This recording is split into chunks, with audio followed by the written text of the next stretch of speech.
سامعین و ناظرین، انفیکشن کنٹرول سوسائٹی آپ کی بہتر صحت کے لیے اور آپ کو طبی معلومات اور سماجی معلومات بہم پہنچانے کے لیے مختلف ویڈیوز کے سلسلے کو جاری کیے ہوئے ہے۔ ہم آج جس سلسلے میں آپ سے گفتگو کرنا چاہ رہے ہیں وہ یہ ہے کہ مریضوں کی جلد صحت یابی میں خاندان اور دوستوں کی کتنی اہمیت ہوتی ہے۔ ایک نئے طبی جائزے میں دعویٰ کیا گیا ہے کہ اگر رشتہ داروں اور دوست احباب کی جانب سے گرم جوشی کے ساتھ مریضوں کی تیمارداری کی جائے اور ان کی دیکھ بھال میں دلچسپی لی جائے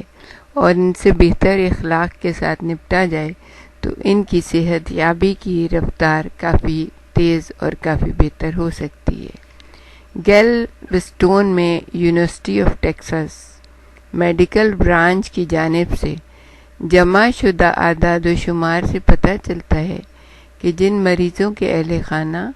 اور دوستوں نے بیماری میں ان کا ساتھ دیا اور ان کی دلجوئی کی، انہوں نے اسپتالوں اور شفاخانوں میں نسبتاً کم وقت گزارا۔ اسی حوالے سے اسپتالوں پر بھی یہ زور دیا جا رہا ہے کہ وہ مریضوں کی جسمانی بحالی کے ساتھ ان کی نفسیاتی شفایابی کو بھی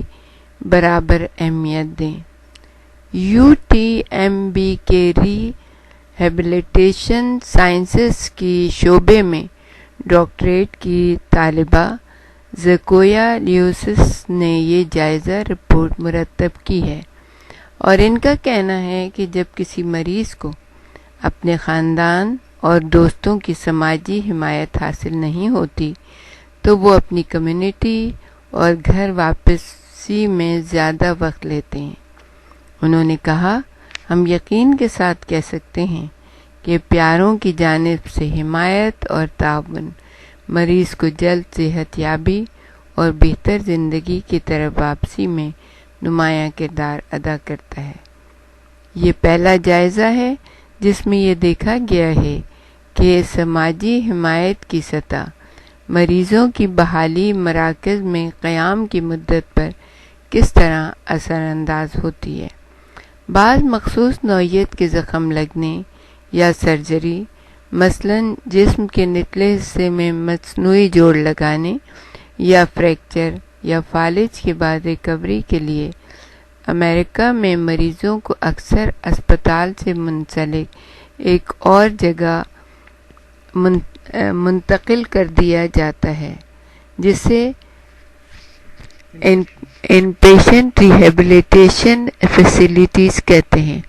یہاں پر پوری طرح صحت یاب ہونے کے بعد انہیں گھر بھیج دیا جاتا ہے۔ میڈی کیئر کے موجودہ ادائیگی کے نظام کے تحت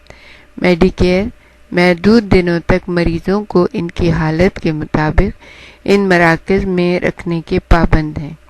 یہ دیکھا گیا ہے کہ جن مریضوں کو اپنے گھر والوں اور دوست احباب کی جانب سے بھرپور مدد ملی اور بہتر خبرگیری کی گئی، انہوں نے ان بحالی مراکز میں مقررہ مدت سے بھی کم وقت گزارا اور گھر چلے گئے کیونکہ وہ اپنے گھر میں خود کو زیادہ مطمئن اور آسودہ محسوس کر رہے تھے۔ اب اس کا مطلب یہ بھی نہیں ہے کہ جیسے ہمارے جیسے ملکوں میں جو ہے ایک مریض اسپتال جاتا ہے تو اس کے ساتھ 10 لوگ اور ہوتے ہیں اور پورا اسپتال کا عملہ ان کے وجہ سے پریشان ہوتا ہے کہ وہ باہر بیٹھے ہوئے ہوتے ہیں، زور زور سے باتیں کر رہے ہوتے ہیں، یا مریض کے ساتھ خود بھی اس کے کمرے میں یا اس کے وارڈ میں بیٹھنے کی کوشش کرتے ہیں اور پورے دوسرے مریضوں کو بھی ڈسٹرب کرتے ہیں۔ تو ایسا نہیں کریے، مریض کو ٹائم دیجیے، اس کا سونے کا بھی ٹائم ہونا چاہیے، اس کا جاگنے کا بھی ٹائم ہونا چاہیے، اس کے کھانے پینے کا بھی ٹائم ہونا چاہیے۔ ہاں، لیکن اگر آپ کے اسپتال میں کوئی ٹائمنگز ہیں تو تھوڑا تھوڑا کر کے ایک دو کر کے لوگ اس کے پاس جائیں، اس کی ریکوری میں اس کی مدد کریں، اس کو کوئی کام ہو تو وہ کام انجام دیں، اس سے پیار محبت کی باتیں کریں اور اس کو یہ اپریشیٹ کریں کہ وہ جو ہے نا بہت اچھا ہو رہا ہے اور بہت تیزی سے اس کی صحت اچھی ہو رہی ہے اور اس کے گھر میں اس کا انتظار کیا جا رہا ہے، تو اس سے ان کے اوپر جو ہے وہ بہت اچھا اثر پڑے گا، اور وہ اپنے گھر میں جب جائیں گے تو ہنسی خوشی رہنے کی کوشش کریں گے۔ ان کو دوسری چیز جو خاص بات ہے کہ جب وہ گھر بھی پہنچ جائیں تو ان کو ایکٹیو لائف میں رکھیں، یہ نہیں کہ بس جی آپ بیمار ہیں تو آپ بستر پہ پڑے رہیں، نہیں، کوشش یہ کریں کہ جلدی سے جلدی وہ فعال ہو جائیں اور جلدی سے جلدی وہ اپنے کام میں مصروف ہو جائیں، تاکہ وہ اسی طرح اپنے آپ کو